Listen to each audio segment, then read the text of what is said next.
condemning the racial and cowardly terrorist attack perpetrated by Pakistan in Pahalgam to fan communal hatred and destabilize our country. I also bow my head in condolence with all those innocents who tragically lost their lives on that day. The entire nation stood with those families and felt their pain. I also salute the valor of those brave hearts and those civilians who were the casualties during the course following these attacks. Sir, like the rest of the country, I too take great pride in saluting our armed forces with the precision and the valor that they showed in targeting Pakistan's military areas and neutralizing all that Pakistan was wanting to do, which is destroying their targets as well as their air bases and their radar systems. The restraint and the responsibility that they showed in this precise targeting showed India's military might to our neighbors and to the rest of the country, and I wholeheartedly congratulate our armed forces for this victory. Sir, throughout yesterday, I have been hearing both sides. Everybody over here spoke about their view of what this whole 72-hour episode was about. While the Treasury benches thumped their chest in victory, the opposition said that ye kya? In fact, not only showed their approval before me, a leader from the opposition party said, "Jang ruka kyun?" Sir, I am shocked to hear that in this house there are MPs who say, "Jang ruka kyun?" What were we here for? Were we here to fight and demolish Pakistan, or were we here to give them a befitting answer? Sir, jang रुका क्यों उनसे पूछिए जो लोग border में बसते हैं. आज इस हाउस में कितने लोगों ने ऑपोजिशन में, रूलिंग में या फिर सरकार में उन लोगों की बात किसने की जो बॉर्डर में बसते हैं? मेरे कश्मीर के भाइयों ने उनकी पीड़ा बताई और मैं पंजाब के लोगों की पीड़ा बताना चाहती हूँ जो उस बॉर्डर में बसते हैं, जहाँ दिन रात उनको इन बॉर्डर में रहने का उसका सामना करना पड़ता है. जिनके खेत उस तरफ थे उनको बोला गया आर्मी ने कि अपने फसल को काट दीजिए क्योंकि यहाँ पे किसी टाइम बंद हो सकता है, तो फसल तैयार हो ना हो उसको काटना पड़ा. बेचारों को डर के मारे जब वो 3 दिन ऐसे वहां पे ब्लैकआउट हो रहे थे, ड्रोन चल रहे थे, फाइटर जेट्स चल रहे थे, लोगों ने डर के मारे अपने बच्चों को, अपनी बीवियों को, अपने परिवारों को, अपनी चीजों को लेके कैसे वहां से उनको अपना घर बार छोड़ना पड़ा.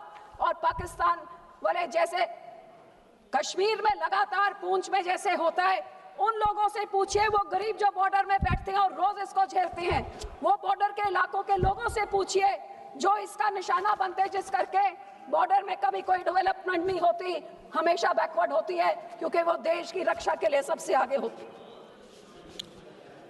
सब मैं उनको ये भी कहना चाहूंगी जो कहते हैं जंग क्यों रुका, कि ये जंग इसलिए रुकना जरूरी था क्योंकि आपके और हमारे बेटे नहीं है जो उस बॉर्डर में रोज मरते हैं. आपके और हमारे घर नहीं है जहां पे बुलेट चलती है और जहां पे शेलिंग होती है. उन गरीबों के बारे में सोचिए जो इनका सामना करते हैं, और इसलिए जंग को रोकना बहुत जरूरी था. सर, जब भी जंग होता है नुकसान लोगों का होता है. मैं ये जरूर मांगती हूँ कि ये बॉर्डर के लोगों का जो भरपाई होनी चाहिए वो कभी होती नहीं है. ना उनके टूटे हैं घर, ना उनकी सड़कें, ना उनका फसल का नुकसान, कोई उनके बारे कोई बात करता नहीं. और मेरे पंजाब में जो ये समा चल रहा था, लोगों को 47 के काले दिन, 65 के, 75 के वॉर के, वो सारे काले दिन याद आने लग गए कि अब हमारे भविष्य में होगा क्या. और इस सारी चीजों में चाहे शहर हो चाहे गांव हो, सारी लेबर भी भाग गई, बिजनेस का भी सारी कैंसिलेशंस होने लगी, छोटे ट्रेडर्स जो भी हो, दुकानदार, सबका नुकसान हुआ. जब भी सर ऐसी कोई चीज होती है, सबसे पहले सरकार कहती है अटारी बॉर्डर बंद कर दो. भाई अटारी बॉर्डर बंद आप कर देते हैं, छोटे दुकानदार, छोटे व्यापारी और छोटे ट्रांसपोर्टर का नुकसान हो जाता है. अब भी आपने कहा terror and talks will not go together, लेकिन जो बड़े बड़े पोर्ट से बड़े बड़े उद्योगपति जो बिजनेस करते हैं उनका तो 10 दिनों तक और चलता रहा. सर, इसी कारण सर आई जस्ट स्टार्टेड. इसी तरह सर ड्रोन्स ने बहुत ही एक इंपॉर्टेंट रोल प्ले किया इन न्यूट्रलाइजिंग दिस. लेकिन मेरे स्टेट पंजाब में पिछले 10 सालों से बॉर्डर के पार से ड्रोन आके आर्म्स, एम्यूनेशन, ड्रग्स लेके हमारे स्टेट में तबाही नहीं मचाई, लेकिन पूरे देश में अपने आर्म्स और अपने ड्रग्स फैला रहा है.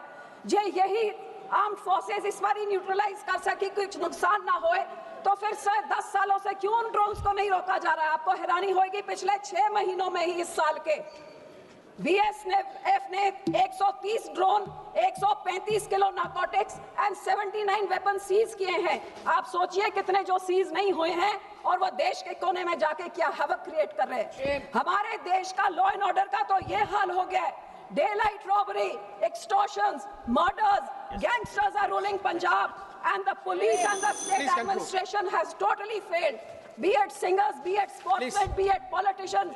Sir, हमारे पुलिस स्टेशन में ग्रेनेड से हमले हो रहे हैं, रॉकेट लॉन्चर से विजिलेंस के दफ्तर में हमले हो रहे हैं, और गैंगस्टर जेल में बैठ के सर 2 मिनट जेल में बैठ के टीवी के इंटरव्यू दे रहे हैं। ये पंजाब के हालात हैं। सर, गोल्डन टेम्पल में भी 10 बारी धमकियां आ चुकी कि हम उड़ा देंगे। क्या सरकार को उधर की नाकाम है? आप ही कुछ कर दीजिए। और इसी तरह सब well you can not deny कि there has been security lapse and that there has been intelligence failure. ANAC agencies were called napping, but responsibility must be fixed, sir. Otherwise, no one can stop this. Sir, मेरे last 2 points, sir. Kailash Mansarovar का 1 point, please conclude. शुरू कर सकते तो करतारपुर साहब को खोलिए। India पाक क्रिकेट टीम क्रिकेट मैच हो सकता है तो दलजीत दोसांझ की मूवी क्यों नहीं चल सकती है? आखिर में सर, मैं अपने सिक्योरिटी फोर्सेस का अप्रिशिएट करती हूँ, मैं धन्यवाद करती हूँ कि ये वॉर रुका। सर, लास्ट लाइन, मैं शुक्राना करती हूँ और हमारे लोग भी कि ये वॉर रुका, क्योंकि वॉर के साथ लोगों की जाने